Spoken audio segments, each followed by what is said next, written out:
கர்த்தர் நல்லவர். இந்த நாள் கர்த்தர் உண்டு பண்ணின நாள். இதில் நாம் மகிழ்ந்து களி கூறுவோம். இந்த நாள்லேயும் கர்த்தர் எவ்வளோ நல்லவர் என்பதை நாம் அருமையான ஒரு சத்தியத்தின் மூலம் அறிந்து கொள்ள போகிறோம். எத்தனையோ ஆண்டுகளாக எனக்கு இந்த கர்த்தர் நல்லவர் என்பது தெரியாது பாருங்க. இவர் தான் ஒரு தீமையும் எனக்கு அனுப்பிட்டுருக்கிறாரு அப்படின்னு ரொம்ப நாட்கள் நினச்சி பயந்து கொண்டிருந்தேன் பாருங்க. ஐயோ, எங்கே நம்ம நரகத்துக்கு போயிடுவோமோ அப்படின்ற ஒரு பயம் எனக்குள்ள, அந்த பயத்தின் ஆவி இருந்து கொண்டே இருக்கும் பாருங்க. நரகம் நரகம் நரகம், எப்போ பார்த்தாலும் மோட்சத்தை குறித்த எண்ணமே இருக்காது பாருங்க. எப்பொழுதும் பயந்து கொண்டே இருப்பேன். சின்ன பிள்ளையிலேருந்து ரிட்ரீட்கெல்லாம் போகும்பொழுதும் அந்த செகண்ட் கம்மிங்கை பற்றி போட்டு காட்டுவாங்க பாருங்க, அதில் பயந்துக்குவேன். ஆண்டவர் வரும்போது நம்மளை விட்டுட்டு போயிடுவாருன்னு ஒரு நம்பிக்கையே இருக்காது பாருங்க.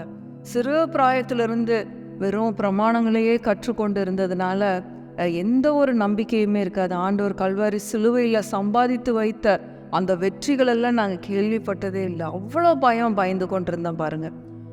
2006 இந்த நல்ல கர்த்தர் நல்லவர் என்பதை நான் அறிந்து கொண்ட பாருங்க. இந்த நல்ல சத்தியங்களை அறிந்து கொள்ளும் பொழுது எனக்குள்ள அந்த பயத்தின் ஆவி அப்படியே போயிடுச்சு பாருங்க. எல்லா பயமும் என்னை விட்டு போயிருச்சு. எந்த ஒரு டெத்துக்கு போக மாட்டேன். டெத்துன்னா எனக்கு பயம். ஆம்புலன்ஸ் சத்தத்தை கேட்டால் பயம். அப்படிப்பட்ட பயங்கள்ல இருந்தெல்லாம் ஆண்டவர் என்னை விடுதலையாக்கினார். பிரியமானவர்களே, கர்த்தர் எவ்வளோ நல்லவன் பாருங்க. அப்போ நான் விசுவாசத்தை கற்றுக்கொள்ளும் போது முதல்ல நான் கற்றுக்கொண்ட வசனம் எனக்கு ரொம்ப பிடிச்ச வசனம் பாருங்க. இன்றைக்கு நான் அதை உங்களோடு கூட ஷேர் பண்ண போகிறேன். என்னோடு கூட யோவான் 10வது அதிகாரம் 10வது வசனம் எடுத்துக்கோங்க. இதை நல்லா நீங்கள் பயப்படுகிற யாராக இருந்தாலும் சரி, வியாதிகளை குறித்து, பேய் பிசாசுகளை குறித்து, இருள் இருக்குது, மந்திரம், மாயம், பில்லிசூனியம், எப்படிப்பட்ட பயங்களாக இருந்தாலும் சரி, நீங்கள் பயப்படுகிறவர்களானால், கண்ட எண்ணங்கள்னால, கெட்ட கனவுகள்னால நீங்கள் பயந்து கொண்டு இருப்பீர்களானால், இந்த வசனத்தை இன்றைக்கு எடுத்துக்கொண்டு இதை ஒரு 2-3 முறையாவது படிங்க. இயேசுவின் நாமத்தினால நீங்கள் நிச்சயமாய் விடுதலையாக்கப்படுவீர்கள். பயப்படுகிற யாராயிருந்தாலும் சரி, நீங்கள் நிச்சயமாய் விடுதலையாக்கப்படுவீர்கள். ஏன்னா இந்த வசனம் விடுதலையாக்குகிற வசனம். விடுதலையை கொடுக்கும்படியாகவே நம்ம ஆண்டவர் கல்வாரி சிலுவைக்கு வந்தார். உங்களுக்கும் எனக்கும் ஜீவனை கொடுக்கும்படியாகவே அவர் வந்தார். அதனால இந்த நாளில் உங்கள் பயமெல்லாம் இயேசுவின் நாமத்தில் நீங்கும்படியாக நான் கட்டளையிடுற. இயேசுவின் நாமத்தினால எப்படிப்பட்ட பேய் பிசாசு தொந்தரவுகள் இருந்தாலும் பிசாசுக்கு எதிர்த்து நில்லுங்கள், அப்பொழுது அவன் உங்களை விட்டு ஓடி போவான் என்று கர்த்தருடைய வார்த்தை சொல்லுகிறது பாருங்க. உங்களை ஒரு நாய் துரத்திட்டு வந்துச்சுன்னா நீங்கள் பயந்து ஓடினீங்கன்னா உங்களை துரத்திக்கிட்டே வரும். நீங்கள் திரும்பி நின்று ஒரு கல்லை எடுத்தீங்கன்னு வைங்க, அது ஓடியே போயிடும். நீங்கள் இதை அப்படியே நீங்கள் செய்து பாருங்க. ஒரு நாய் உங்களை பார்த்து உங்கள் பின்னாடியே வரும்போது நீங்கள் ஏன்னு ஒரு மிரட்டிட்டு கல்லை தூக்குனீங்க அப்படின்னா, குச்சி எது கையில் இருந்தாலும் தூக்குனீங்க அப்படின்னா அது ஓடியே போயிடும். பிசாசுக்கு எதிர்த்து நில்லுங்கள், அப்பொழுது அவன் உங்களை விட்டு ஓடி போவான். இன்னைக்கு ஒரு அருமையான வசனத்தை இன்னைக்கு உங்களுக்கு சொல்ல போகிறேன். யோவான் 10வது அதிகாரம் 10வது வசனம். யோவான் 10:10. திருடன் திருடவும் கொல்லவும் அழிக்கவும் வருகிறானே அன்றி வேறொன்றுக்கும் வரான். நானோ அவைகளுக்கு ஜீவன் உண்டாயிருக்கவும் அது பரிபூர்ணப்படவும் வந்தேன். நான் பயந்த நாட்களில் பாருங்க, இந்த வசனத்தை அவ்வளோ நேரம் உட்காந்து மனப்பாடம் பண்ணியிருக்கேன். பயத்தோடையே உட்காந்து படிச்சிருக்கிறேன் பாருங்க. ஆண்டவரே எனக்கு இந்த பயம் போகணும், ஆண்டவரே இந்த பயம் போகணும்னு. ஏன்னா பிசாசுக்கு எதிர்த்து நிற்கணும்னு தெரியல. ஆண்டவர் தான் கெட்டதெல்லாம் ஒரு வேளை அனுப்புகிறாரோ அப்படின்னு சொல்லிலாம் நினச்சிட்டு இருந்தேன் பாருங்க. இங்கே ரொம்ப தெளிவாக போடப்பட்டிருக்கு. திருட, அதாவது பிசாசு தான் என்ன பண்ணுறான்னா கொல்றதுக்கு வர்றான், அழிக்கிறதுக்கு வர்றான். கொல்லவும் அழிக்கவும் வருகிறானே அன்றி வேறொன்றுக்கும் வரான். நானும் அவைகளுக்கு ஜீவன் உண்டாயிருக்கவும். ஆண்டவர் எதுக்காக வந்திருக்காரு? நம்மளுக்கு ஜீவன் உண்டாயிருக்கவும் அது பரிபூர்ண ஜீவனாக இருக்கும்படியாக, பரிபூர்ணப்படவும் ஆண்டவராக இயேசு கிறிஸ்து இந்த உலகத்தில் வந்தார் பாருங்க. அவர் வந்து பிறந்து 33 ஆண்டுகள் ஜீவித்து 3 வருஷம் ஊழியம் பண்ணி அநேக காரியங்களை கற்றுக் கொடுத்து ஜனங்களை விடுதலையாக்கி, ஜனங்களை சுஸ்தமாக்கி, சுகப்படுத்தி, மரித்தோரை உயிரோடு எழுப்பி அநேக அற்புதங்களை செய்தார். அதனால திரளான ஜனங்கள் அவரை பின்பற்றினாங்க பாருங்க. நம்மெல்லாம் இன்னைக்கு எவ்வளோ பாக்கியமுள்ள சந்ததி அப்படின்னா, இப்படிப்பட்ட நல்ல வார்த்தைகளை நம்ம அறிந்து கொள்கிறோம். கர்த்தர் நம்ம கையில் வேதத்தை கொடுத்திருக்கிறார். அவர் எவ்வளோ அற்புதமான ஆண்டவர்னு பாருங்க. அடுத்தது 11வது வசனம் பாருங்க. நானே நல்ல மேய்ப்பன் ஆடுகளுக்காக தன் ஜீவனை கொடுக்கிறான். இந்த 10வது வசனம் ரொம்ப தெளிவாக நீங்கள் ஆவியானவர் உங்கள் இருதயத்தில் அதை அப்படி பதிய வைப்பார் பிரியமானவர்களே. திருடன் திருடவும், திருடுறக்கு வர்றான், கொல்றக்கு வர்றான், அழிக்கிறதுக்கு வர்றான். ஆனால் ஆண்டவர் எதுக்கு வந்திருக்கிறாரு? ஜீவனை கொடுக்கவும் அந்த ஜீவன் பரிபூர்ணப்படவும் வந்தார். பாருங்க, இந்த ஜீவனை யாருமே தொட முடியாது பிரியமானவர்களே. நாம் கர்த்தருடைய பிள்ளைகளாக இருக்கிறோம். நாம் கிறிஸ்துவினுடையவர்கள், அவருடைய சந்ததியாராக இருக்கிறோம். எந்த பேய் பிசாசுகளும் நம்மளை தொட முடியாது. இயேசுவின் நாமத்தினால எந்த பிசாசும் உங்களை தொட முடியாது. இன்றைக்கு நீங்கள் இந்த வசனத்தை விசுவாசிங்க, இருதயத்தில் ஏற்றுக்கொள்ளுங்க. பிசாசே அப்பாலே போ சாத்தானே, நீ என்னை தொட முடியாது, என் சரீரத்தை தொட முடியாது. இன்னைக்கு கேன்சர்னால அநேகர் பாதிக்கப்பட்டிருக்காங்க. உங்களுக்கு தெரிந்தவங்களுக்கெல்லாம் அது எந்த மதத்தினராயினும் இந்த வசனத்தை சொல்லுங்க. பிசாசு அவன் கொல்ல வந்தவன், அழிக்க வந்தவன், கேன்சர் எல்லாம் கொண்டு வந்தவன் இந்த பிசாசு.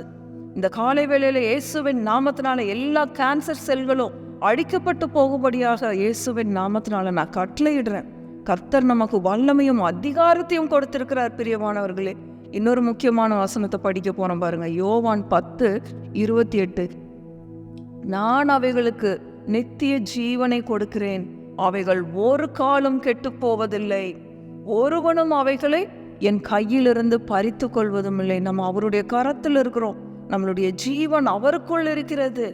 சாத்தான் அதை தொட முடியாது. ஒருவனும் அவைகளை என் கையிலிருந்து பறித்து கொள்வதும் இல்லை. எந்த பிசாசும் நம்மளுடைய ஜீவனையோ நம்ம சரீரத்தையோ தொட முடியாது. எந்த பலவீனங்கள் இருந்தாலும் இந்த வசனத்தை சொல்லுங்க. சாத்தானே, நீ என் சரீரத்தை தொட முடியாது. எனக்கு ஜீவனை கொடுக்கவும் அந்த ஜீவன் பரிபூர்ணப்படவும் வந்தார். ஏதோ நீ உயிரோடு இருந்துக்கோ, நீ உயிரோடு இருந்தா போதும், இந்த பலவீனத்தோடையே அப்படியே வாழ்ந்துக்கோ, இந்த கேன்சர் அப்படியே இருக்கட்டும், நீ இதோடையே வாழ்ந்துக்கோ, இந்த காய்ச்சல் தலைவலியோடவே இருந்துக்கோ அப்படின்னு ஆண்டவர் சொல்லவே இல்லை. ஜீவன் பரிபூர்ணப்படும்படியாக வந்தவர் நம்மளுடைய ஆண்டவராக இயேசு கிறிஸ்து. பிரியமானவர்கள், இந்த வசனங்கள் எல்லாம் குறித்து வைத்து இதெல்லாம் படித்து விசுவாசித்து ஏற்றுக்கொள்ளுங்கள். வாழ்க்கையில் ஆசீர்வாதத்தை காண்பீர்கள், சுகத்தை காண்பீர்கள். இன்னொரு முக்கியமான வசனம் சொல்கிறேன், இதை நீங்கள் பயன்படுத்தியே ஆகணும் பிரியமானவர்களே. யாக்கோபு 4:7 வசனம்.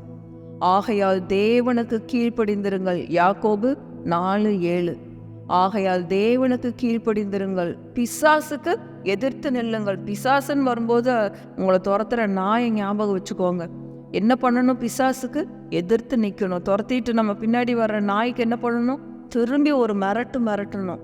பிசாசுக்கு எதிர்த்து நில்லுங்கள், அப்பொழுது அவன் உங்களை விட்டு ஓடி போவான். கூட வருவான்னா போட்டிருக்கு, உங்களை விட்டு ஓடி போவான். அவன் ஓடியே போயிடுவான், உங்களை ஒண்ணுமே செய்ய முடியாது இயேசுவின் நாமத்தினால. ஏன்னா அவர் உங்களோடு கூட இருக்கிறார். உங்களுடைய ஜீவன் கிறிஸ்துவுக்குள்ளாக மறைந்திருக்கிறது. கடைசியா இன்னொரு வசனத்தையும் பார்ப்போம். கொலோசியர் 3:00 பாருங்க. ரொம்ப முக்கியமான வசனம், இதெல்லாம் குறிச்சு வச்சுக்கோங்க. கொலோசியர் 3:2 வசனம் பாருங்க. 3வது வசனம், கொலோசியர் 3:3. ஏனென்றால் நீங்கள் மரித்தீர்கள், உங்கள் ஜீவன் கிறிஸ்துவுடனே தேவனுக்குள் மறைந்திருக்கிறது. நம்மளுடைய ஜீவன் கிறிஸ்துவுடனே தேவனுக்குள் மறைந்திருக்கிறது. அந்த தேவனுக்குள்ள இருக்கிற ஜீவனை இந்த பிசாசானவன் தொட முடியாது. அவன் எங்கேயோ பாதாளத்தில் கிடக்கிறான். நம்ம அவரோடு கூட உன்னதத்தில் உட்கார வைக்கப்பட்டிருக்கிறோம். நீங்கள் விசுவாசிக்கும் போது, ஐயோ நான் இன்னும் ரட்சிக்கப்படலையே, இன்னும் நான் ஞானஸ்தானம் எடுக்கலையே, இன்றைக்கு நீங்கள் விசுவாசிங்க, நான் அவரோடு கூட உன்னதத்தில் உட்கார வைக்கப்பட்டிருக்கிறேன். அவருடைய மடியில் நான் உட்கார்ந்துருக்கிறேன். இந்த பிசாசு என்னை தொட முடியாது. இயேசுவே நம்மை விசுவாசிக்கிறேன். நீங்கள் எந்த மதத்தினராயிருந்தாலும் பரவாயில்ல, அவரை விசுவாசித்து இன்றைக்கு உங்கள் உள்ளத்தில் அவரை ஏற்றுக்கொள்ளுங்கள். அவருக்கு இடம் கொடுங்கள். எல்லா பயமும் உங்களை விட்டு ஓடி போகும். எல்லா நோய் நொடிகளும் உங்களை விட்டு ஓடி போகும் இயேசுவின் நாமத்தினால. பிரியமானவர்களே, உங்களுடைய ஜீவன் கிறிஸ்துவுடனே கூட தேவனுக்குள் மறைந்திருக்கிறது. அதை சாத்தான் தொட முடியாது இயேசுவின் நாமத்தினால. நம்ம மரித்தோம், பாவத்தில் மரித்தோம். கிறிஸ்து நம்மளை அவரோடு கூட உயிரோடு எழுப்பி இருக்கிறார். பிரியமானவர்களே, பாருங்க, இந்த வசனங்கள் எல்லாம் நீங்கள் ஏற்றுக்கொள்ளுங்கள், விசுவாசியுங்கள், சந்தோஷமா இருங்க, பயப்படாதீங்க. பிசாசுக்கு எதிர்த்து நில்லுங்கள், அப்பொழுது அவன் உங்களை விட்டு ஓடியே போவான். திரும்பவும் வரமாட்டான். திரும்பி உங்ககிட்ட வர முடியாது. நீங்கள் கிறிஸ்துவினுடையவர்கள். பிரியமானவர்களே, கர்த்தர் நல்லவர். அவரை துதியுங்கள். அவர் கிருபை என்றும் உள்ளது. ஆமென், ஆமென், ஆமென்.